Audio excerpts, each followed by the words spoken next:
Without further ado, I'm delighted to introduce our opening speaker, Professor Yoshua Bengio. Recognized worldwide as one of the leading experts in artificial intelligence, Professor Bengio is most known for his pioneering work in deep learning, which earned him the Turing Award in 2018, along with Geoffrey Hinton and Yann LeCun.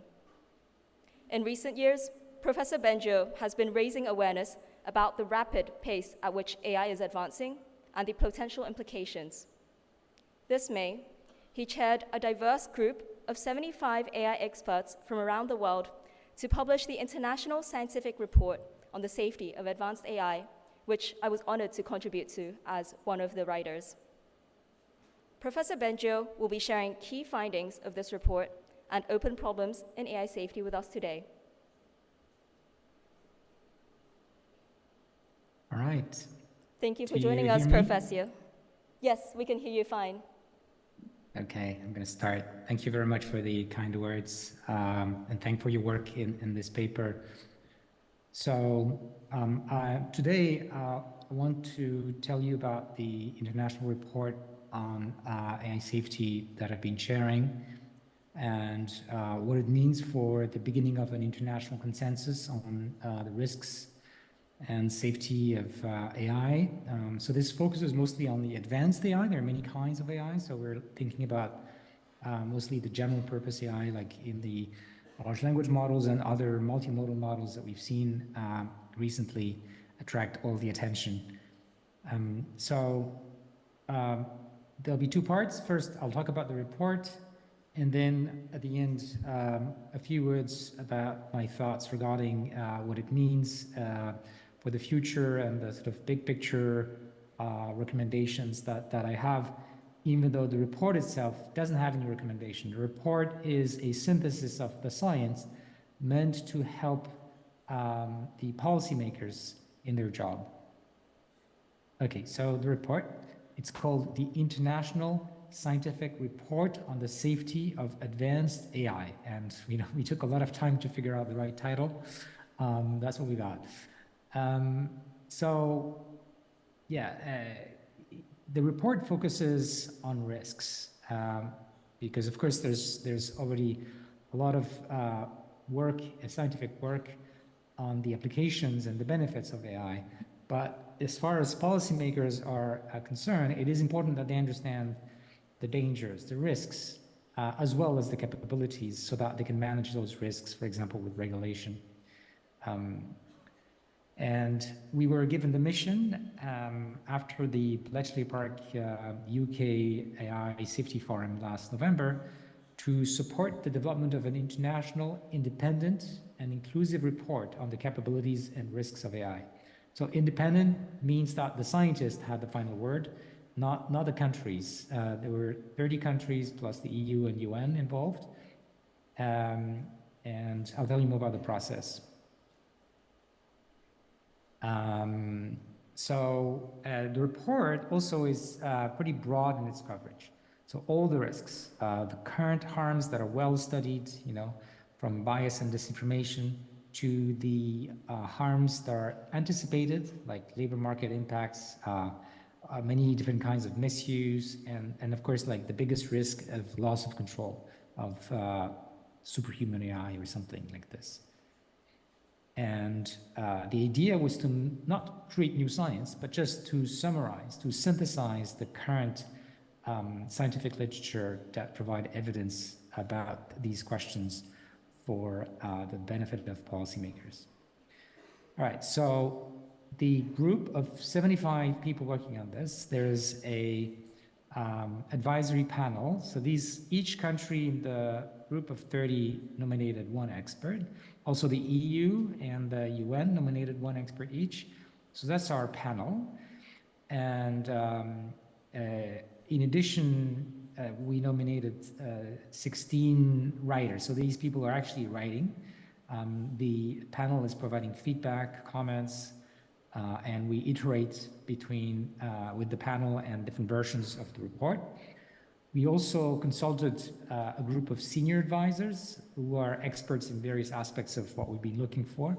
about 26 of them. So total 75 experts involved. That's a lot of people to manage in a few months. So what do we find in the report? Okay, some spotlights. Maybe not surprisingly, but it is important to tell the policymakers. There's a lot of disagreement in the scientific community about the risks, but we go a little bit deeper. Some questions there's more consensus, and some there's less. And so it is also important to not just say there's disagreement. What are the views, right? On risks, on the timeline of AGI, like, is it going to happen? Is it going to be a few years? Is it going to be decades? And so on. And then the views on the impact. What happens when we get to AGI? What, is there going to be a fast takeoff, for example? How is it to affect society in various ways? These were all very important. Then the report talks about risk reduction. So what is the current science to try to mitigate those risks? What are those methods, and what are their limitations? And the bottom line, I think, like the main conclusion of the report, if you want to like one-liner, is that unfortunately there is no currently known method to prevent the current risks and the future risks, the potentially catastrophic risks, for example, of misuse and loss of control. So that's a big call to arms, a big red flag. But the silver lining is we still have agency. Collectively, the world can act in ways to better understand those risks and better mitigate them. Okay, so let's go a little bit deeper. Well, first, of course, why do we even care about risks? It's because there are benefits. General purpose AI could be very useful, could be applied for many great applications, but only if we govern it properly, because there are risks. And we've considered 3 categories of risk. We thought a lot about how to organize this report in different categories. So there's malicious risks, risks from malfunctions, and systemic risks. Okay, so I'm going to explain each. So malicious risks are easy to understand. So people use AI to do something bad, something illegal, something immoral, scams, deep fakes, disinformation, cyber attacks, bioweapons, and so on. Then there's malfunction, so unintended negative consequences, product safety issues, just like any consumer product, bias and discrimination, things that are well studied now, and loss of control. People usually don't want to lose control, but that could be an accident. It's a kind of malfunction. Of course, it's a serious malfunction. And then you have systemic risk. So what is that? Well, things that involve society and the technology together. So the effect on the labor market, the fact that as we automate more and more jobs, the value of the human labor for those jobs, well, decreases. If the same job could be done for 10 times less money, well, then the value of that work decreases because you can do it for cheaper. So what happens to the people who lose their jobs? I mean, right now, it doesn't seem to be a problem in the world, but it may become one. Another systemic risk is what's called the AI divide, the fact that the talent and capabilities in AI are concentrated in a few countries. What happens with the other countries? There's a kind of concentration of power in a few countries. Does it mean that the benefits of AI are going to be concentrated? Does it mean that AI is going to be developed in a direction that might be good for some countries, but maybe not for the global south, for example? And another kind of concentration is power is market concentration, that the capital requirements for training the state-of-the-art in these AI systems, these general purpose AI systems, the cost of training them is increasing exponentially as we realize that we can train bigger models and they get better and better. So that's the so-called scaling laws. But that also means that very few players will have the capital to train the future generations of these AI systems. And what does it mean for the efficiency of the markets? What does it mean for the abuse of that market concentration in ways that are not good for society and the economy?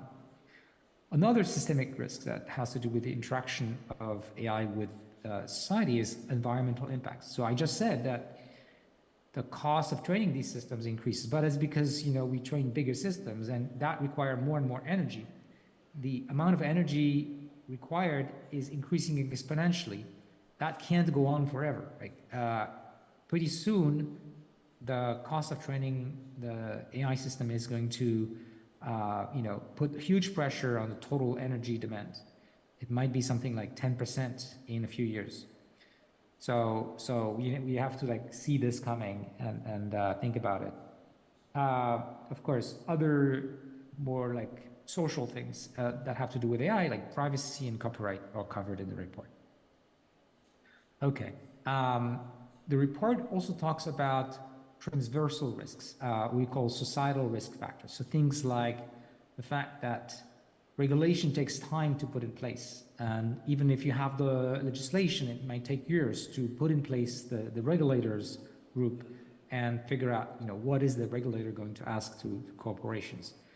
And when the technology changes, it might take time to adapt and so on. And then other risk factors have to do with the concentration of power in a few hands that we have to be careful about. Okay. Regarding the technical methods to reduce risks, I'll talk more about. We talk a lot about what exists, but right now there's nothing really satisfying. They all have limitations that I'll talk more about. And so, one of the main conclusions is, as we continue increasing the capabilities of AI, we really need to invest more, not just in making the AI more capable, more applicable and so on, but also to develop a better understanding of these systems so that we can mitigate risks and know better where we're going. Okay, so now let's talk about the international diversity of views about those risks. There's a lot of debates, as you probably realized, in the media or talking to people or looking on social media. And in particular, there's a wide difference between people who think there is no risk and people who think the risk can be catastrophic. But it's interesting to look at why, where do these differences come from? Also, you have to realize that the risks have to do with things in the future. For the most part, the most high impact risks are regarding systems that don't exist yet. And so, of course, people don't have a crystal ball and know what the future will hold. And so really it's about what sort of AI will we have in a few years or a few decades. Well, we know the trends are very clear that the capabilities of AI continue to advance, and they advance rapidly. These different views mean that people disagree on things like the effect of AI on labor markets, or the effect of AI on cyber attacks, or on biological weapon attacks, or on loss of control. But what we found is that the differences in those views is best explained by the differences in how people think, how fast people think that AI will become more capable. There are also, different expectations about what society will do in order to mitigate those risks and the effectiveness of things like regulation and treaties. So, the central thing is that explains the differences, as I said, is the speed of future progress, and it is uncertain. Now, when we say something is uncertain, something like this that's very important, that's going to change the future. From the point of view of policymakers, well, if the scientists don't agree on the speed of the progress that will come in the future, policymakers need to bite that bullet and say, and be prepared for all the cases. Maybe AGI will be there in 3 years, as some people say, or maybe it's going to be 30 years. we need to be ready for all of these options in terms of policy. Yeah. Okay, so now let's go a little bit more into the risk reduction methods and their limitations. So there's already a number of technical methods to both assess and reduce the risks of general purpose AI. So evaluating the risk is one thing. So is there a problem? Is the AI able to do something dangerous, for example? That's one kind of question, and we can use that to reduce the risks, because if we detect something dangerous, then we might just stop and not deploy this thing or not even continue training it. Reducing the risk is a different thing. How do we change the methods, the AI system itself, to prevent it from doing bad things, maybe being used to harm people, for example? And it is important that we develop standards for both of these things, because the regulators should be requiring the use of the best methods that exist both for assessing and reducing the risks. Now, unfortunately, the methods that exist currently to both assess and reduce the risks have limitations, and it is important that the regulator understand these limitations. So, for example, we don't understand how the current AI models, which are neural networks, how they make a decision, how they come to a particular output. We understand the code that says how they're trained, but then once they're trained, it's like, you have a child, and maybe we understand the biology of how people grow and are born, but we don't really understand the details of how they, why they do something. And it's kind of similar here. And that's a problem, because when the AI misbehaves, we might not see it coming or know why and know how to fix it. The other problem is the current methods that exist for safety protection are easy to remove, like using jailbreak, and especially if you're able to do fine-tuning. So if the weights of the system are available, then it's very, very easy to remove all the safety protections. Okay, so on the assessing, the way that it works now and why it's not great is that we basically ask it many different questions and see if it's going to answer with something bad. So we just test it on various cases. But these are spot checks. We cannot check every possible question. And it's useful because if we detect something, then we know there's a problem. But there's no quantitative guarantee of safety. And if the spot checks didn't find anything, then it doesn't mean that there is nothing. We only have something to say when we find a problem. If we don't find any problem, it might still be a problem.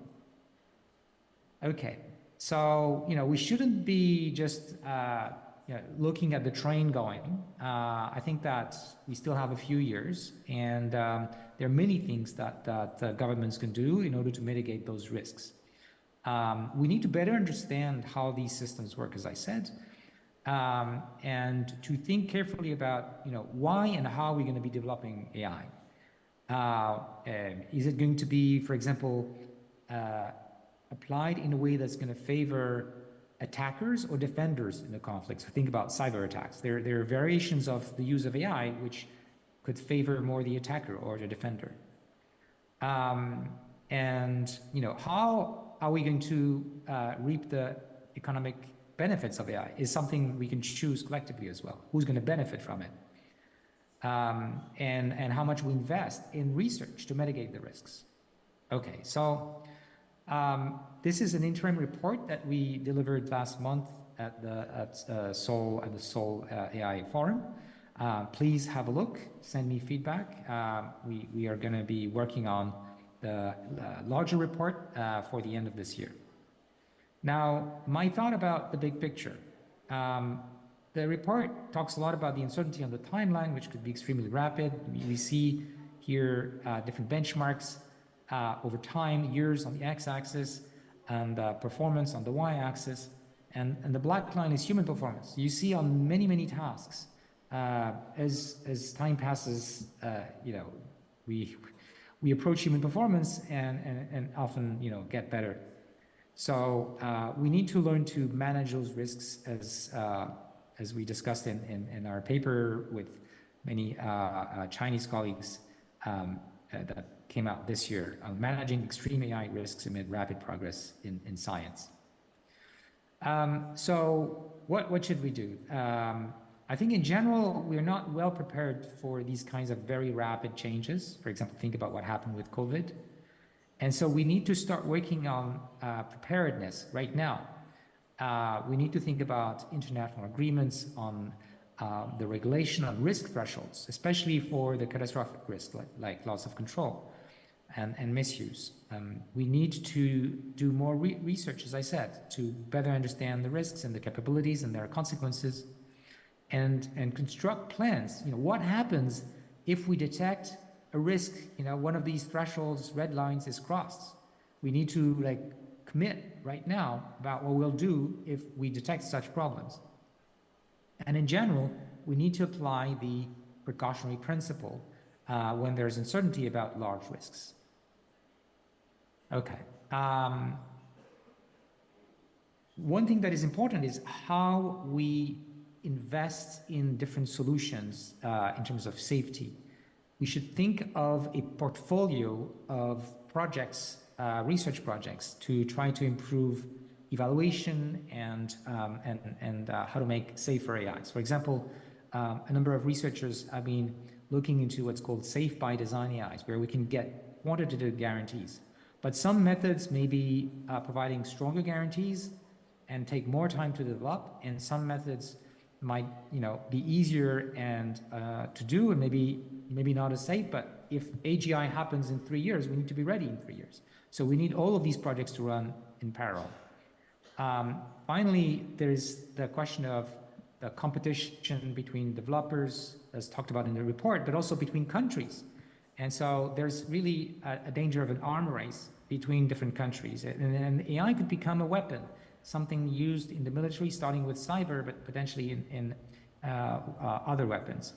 And so we really need to start right now on international discussions to cooperate on safety, but also to think about, if there's going to be a treaty, how do we make sure we get compliance, verifiability, and we need to develop technology for this. Thank you.